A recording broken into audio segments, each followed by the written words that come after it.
Okay, welcome, ladies and gentlemen, to our lesson 7.2. We're going to be finding areas in the plane. Obviously not an airplane. Okay, so we're going to be looking at calculating areas between two curves. And looking at a little bit new stuff for integration as well, integrating with respect to y. So that's our two big concepts for the day. All right, so the nerdy question. Have you ever wondered this question? You look at these two graphs and you go, hey, I really wonder how much area is between these two curves. And I know there's somebody out there that has. They're just wondering, like, how much shaded area is between these two curves right there? Well, it just so happens we can figure that out. And we could figure it out.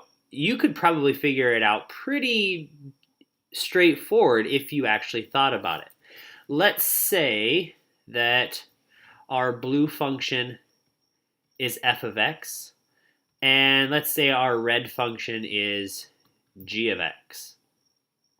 Now we see that these two functions intersect at very specific points. Well, we could just call those 2 points something.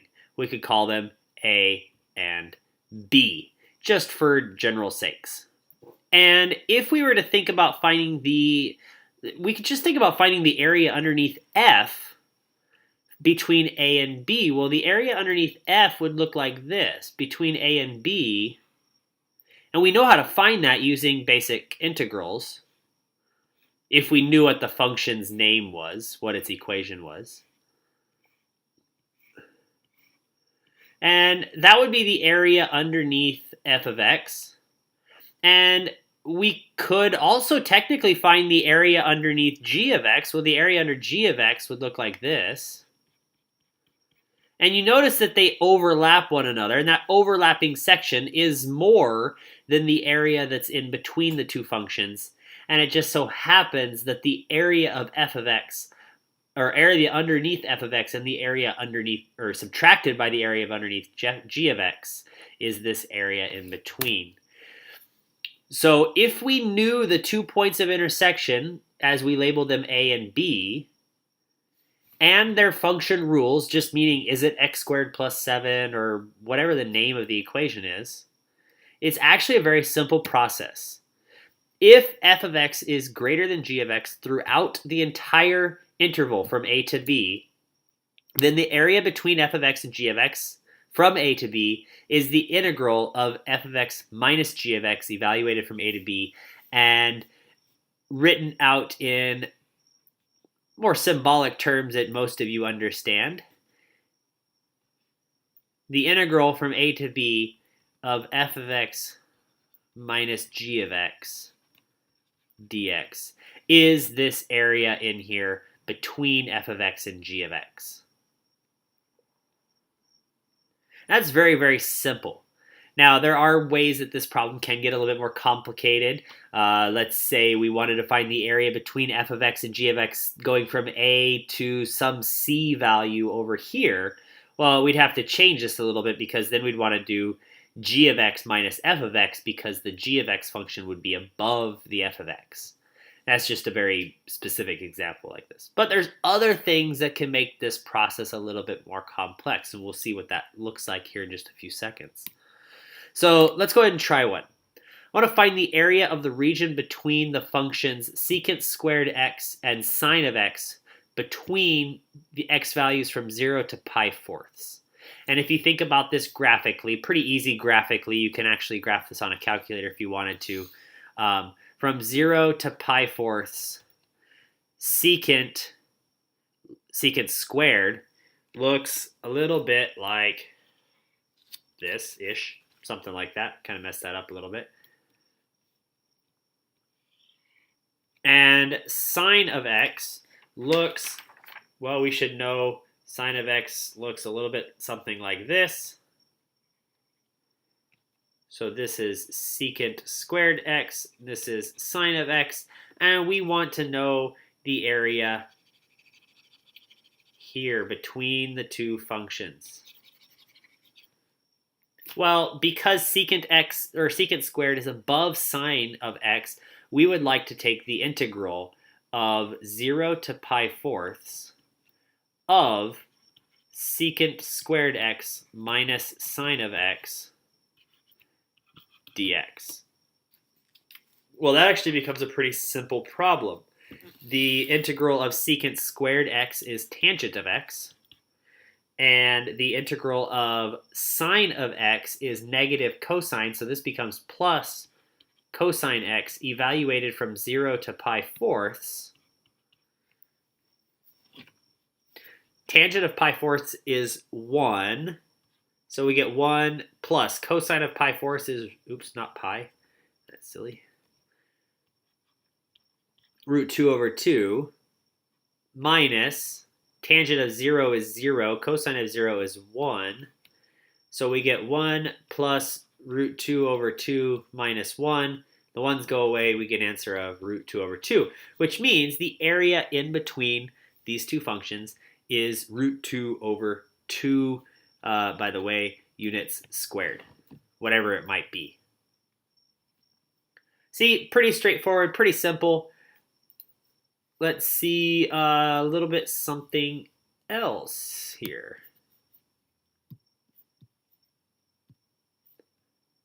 Let's try this one. Let's try the area of the region enclosed by the parabola and the line y equals negative x. Well, let's see here.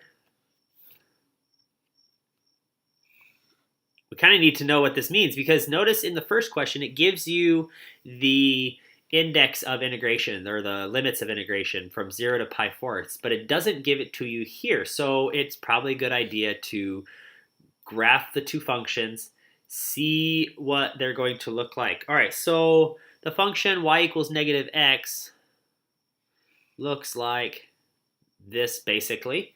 And actually, let's make that a different color. Let's make this red, going from here to here, negative x approximately. And let's go with blue for x squared or negative x squared plus 2. So we got to go to 2 and basically something like this. Well, if we want to know the area between the two functions, we're actually looking for this area here, between the blue and the red lines. Well, that means I need to know what value is this and what value is this. Where do they intersect? Intersection is pretty simple. We could do it algebraically. We could do it graphically. Just because it's right here, let's just do it algebraically. All we want to know is when the two functions are equal. So we go 2 minus x squared equals x. That means x squared minus x minus 2 equals 0. Oops, sorry, x squared plus x minus 2. So we get x plus 2 and x minus 1. And that means x is at negative 2. Oops, how did I factor wrong here? I don't think I did. Oh, yeah, I did. That's supposed to be a negative x. Haha. So I was right with my negative x to begin with. That's a negative x.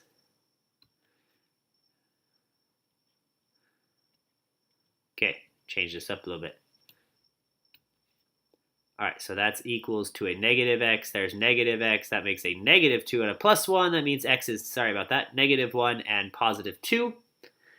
That means our limit of integration now is going from x equals negative 1 to positive 2 of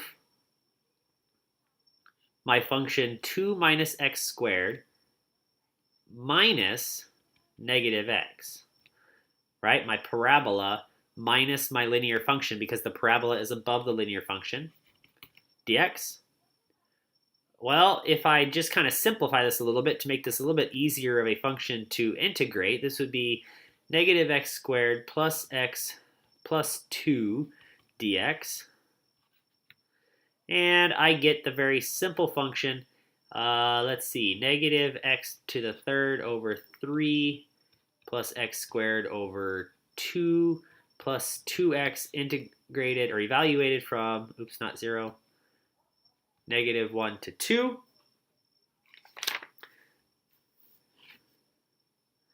And you do the whole math here. If you plug in a 2, you get negative 8 thirds plus 4 halves plus 4 minus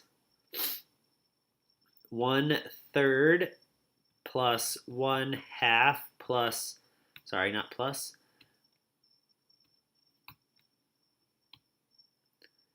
minus 2.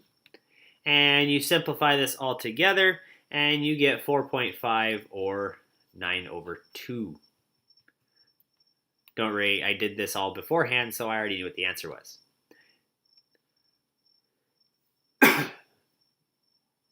All right, so again, notice in this particular case, we were looking at two functions that we didn't know their intersections points at the time, but they were easily found. And after finding them, then we did our integration and found that the area between these two curves is 9/2 units squared. All right, what about this one? Find the area of the region in the first quadrant that is bounded above by the function y equals x to the half power and below by the x-axis and the line y equals x minus 2. So again, you're not always going to be able to see the graph, so it's a good idea to just graph the functions. So we go here, we get our two axes, and since we're looking at quadrant 1, I don't really need much the rest of the graph. I really hope you do remember what x to the half power actually is. It's the square root of x. And the square root of x looks like this. The x-axis looks like this, obviously. And if I was to change colors here for the line y equals x minus 2, I'd be down here at negative 2, and it comes up here like so. All right. So again, we're going to need to figure out some stuff here. We could think about what point is this going to be here, what x value, what intersection value is this going to have. And you could probably pretty easily figure this out, that this is going to be the point 4,2. Now the question is, what are we going to integrate? Because technically this involves 3 lines. It involves the square root function, the linear function, and the x-axis. So in this particular example, what we're going to do is we're going to split this problem into 2 parts. I'm going to look at this first integration here. I can find the area between the square root function and the linear function by looking at this green area here.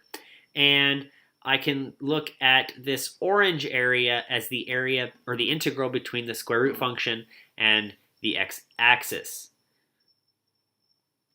which actually is just the integral. So what we can do is we can say the integral, this is for the orange section, the integral from 0 to, we should probably figure out that this point is the point 2, 0.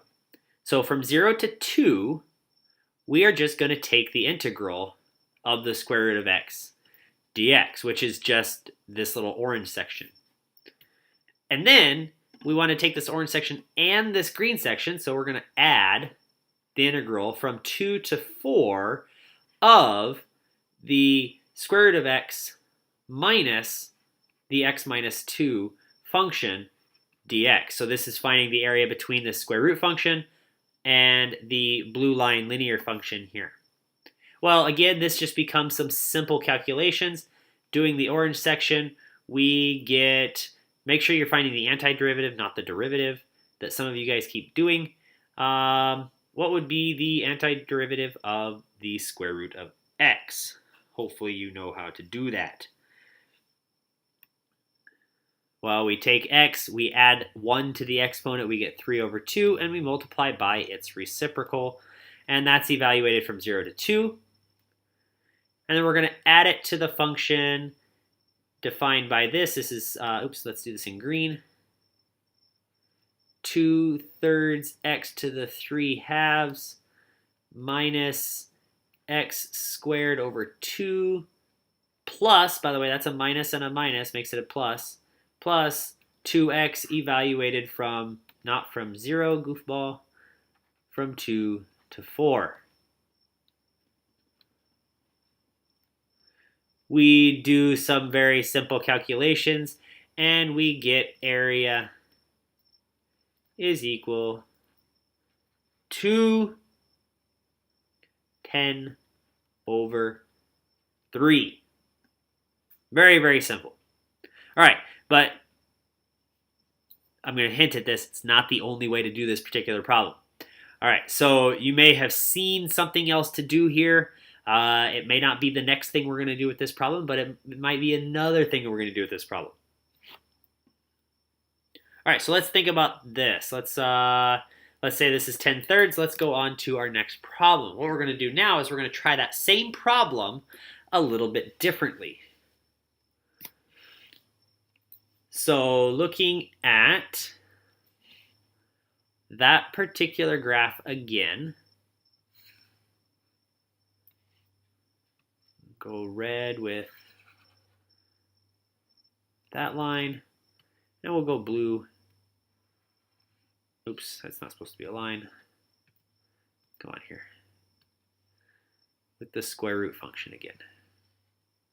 All right, so we got to remember that this is the 0.42.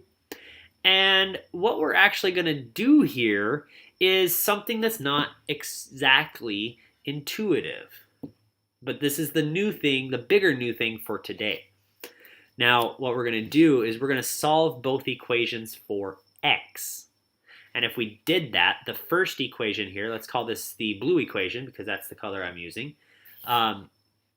We will solve this for x, and we'll say that x is equal to y squared.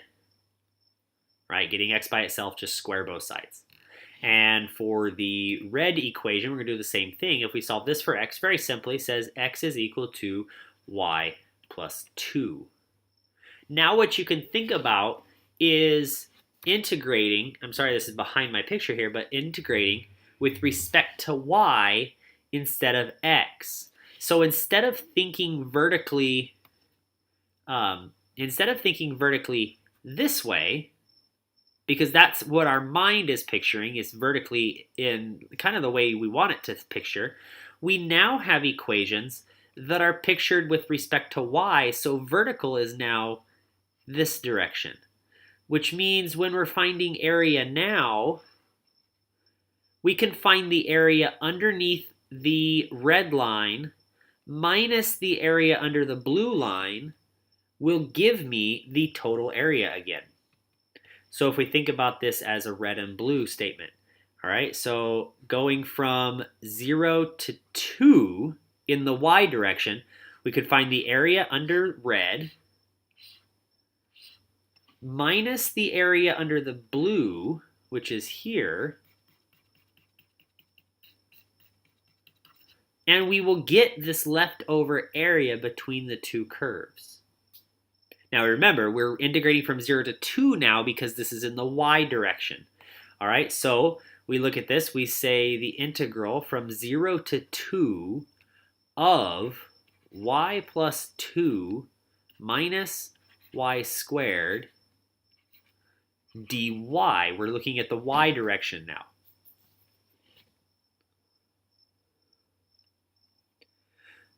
So this really just ends up becoming from 0 to 2 of negative y squared plus y plus 2 dy. And I get negative y cubed over 3 plus y squared over 2 plus 2y evaluated from 0 to 2. And I really hope I get the same thing as 10/3.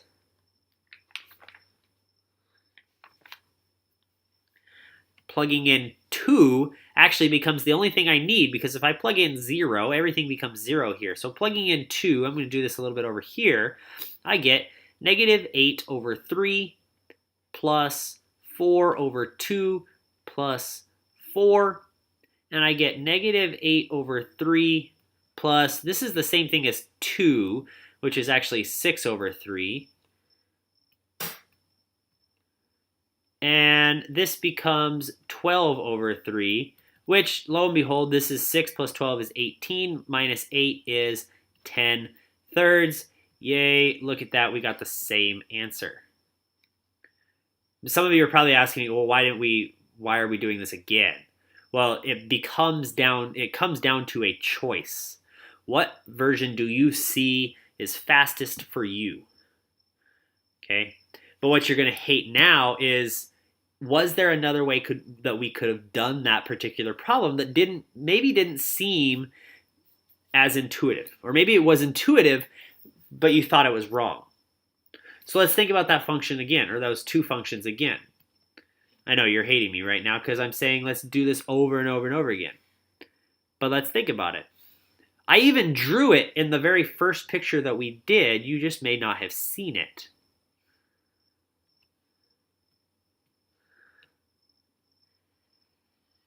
So here's the square root function. Here is the line y equals x minus 2. And maybe you saw this. When I went and, let's see here. When I went and drew this dashed line down, maybe something clicked in your head. Maybe. And we know that this point was at 4. Well, maybe you saw this. If I was to find the area underneath this blue line,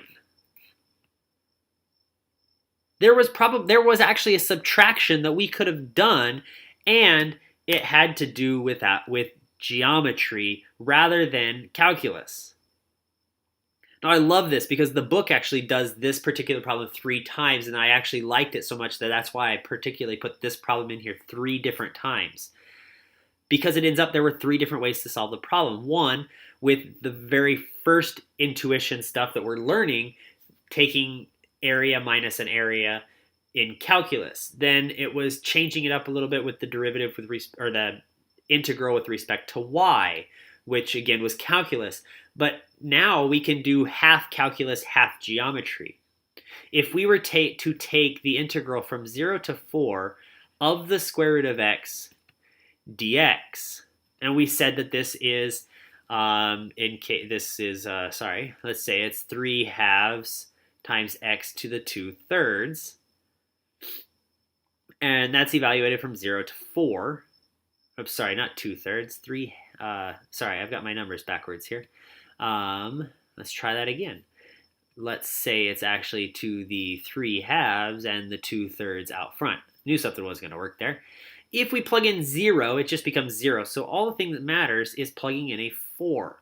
So it becomes 2 over 3 times 4 to the 3 halves. Well, the square root of 4 is 2.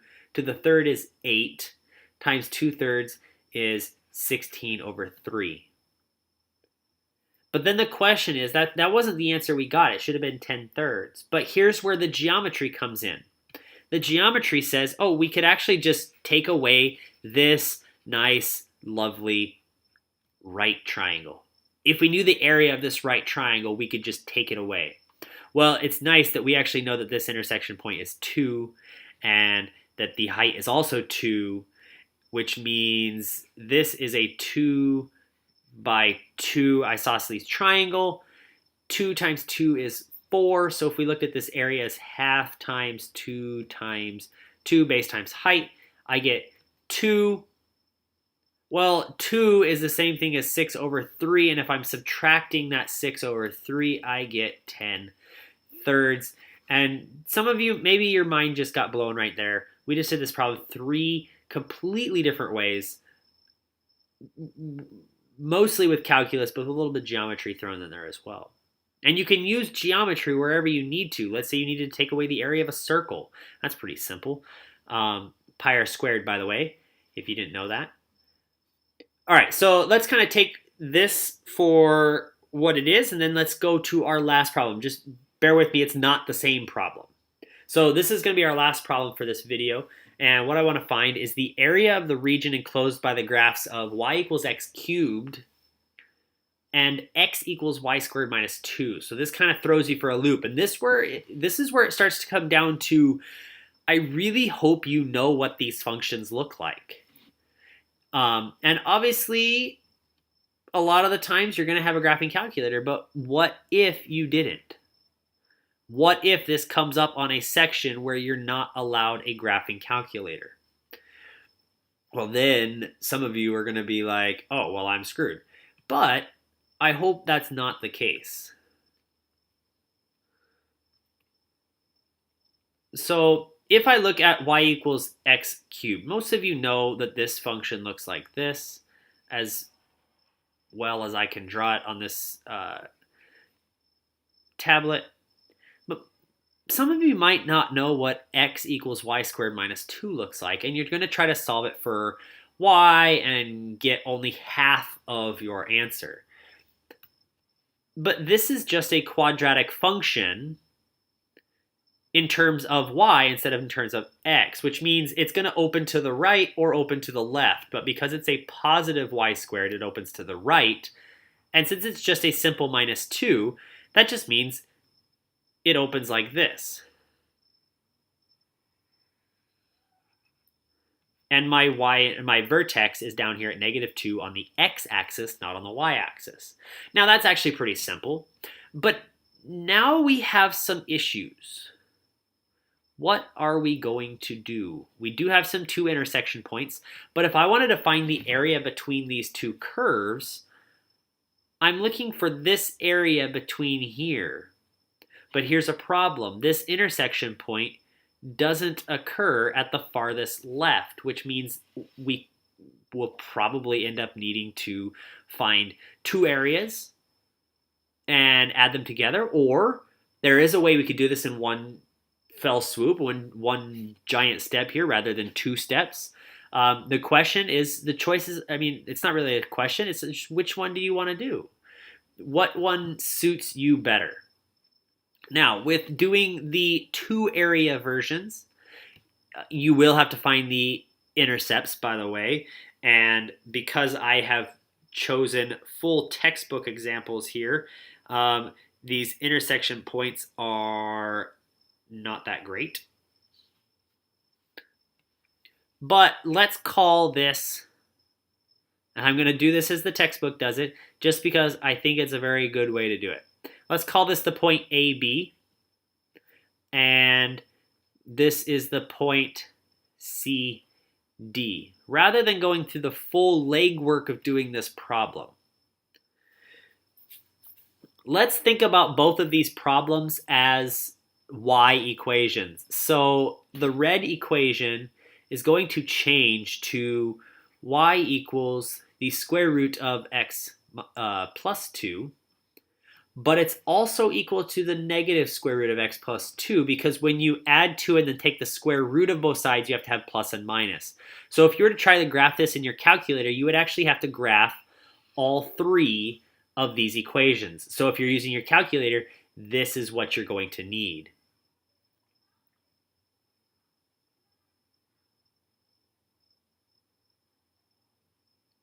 Now, we could do this. We could find the area between the red and the blue first, and then find this little area down here.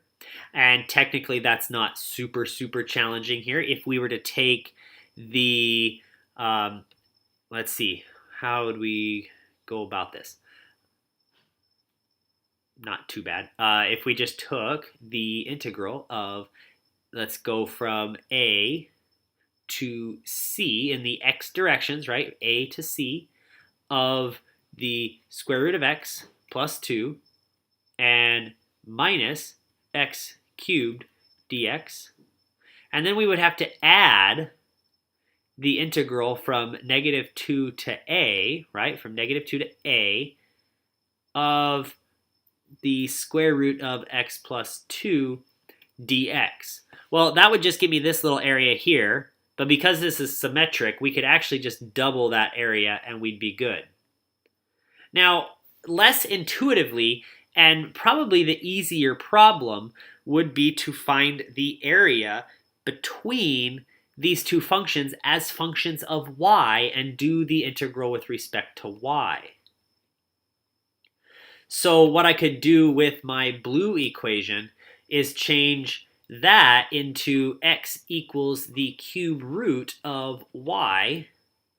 And then that way we can take the integral of this function, the blue function, minus the red function. So we would say the cube root of y, or the integral of the cube root of y, minus y squared minus 2 dy. But then you have to pay attention to your limits of integration. In this case, b is my smaller number in the y direction, so it's got to go from b to d in the y direction.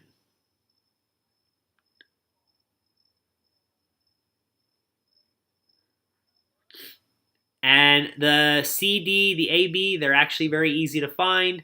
You might even know that this point is actually a very good point. But you can find that out on your calculator. Once you graph the things, you can find intersection points, all that sort of fun stuff.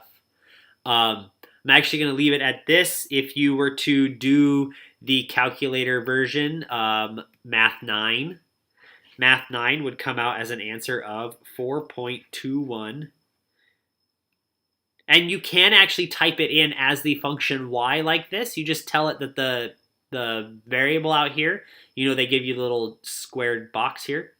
You just tell it y, and it will take the integral with respect to y rather than with respect to x. So about 4.215 if you're rounding as an AP Calculus student should be rounding to the third decimal. All right, can we integrate? Sorry, I kind of asked these questions without even thinking.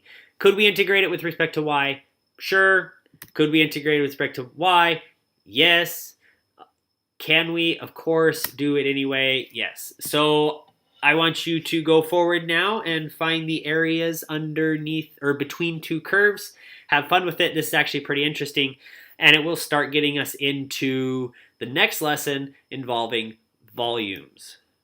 All right, I will see you guys on Monday.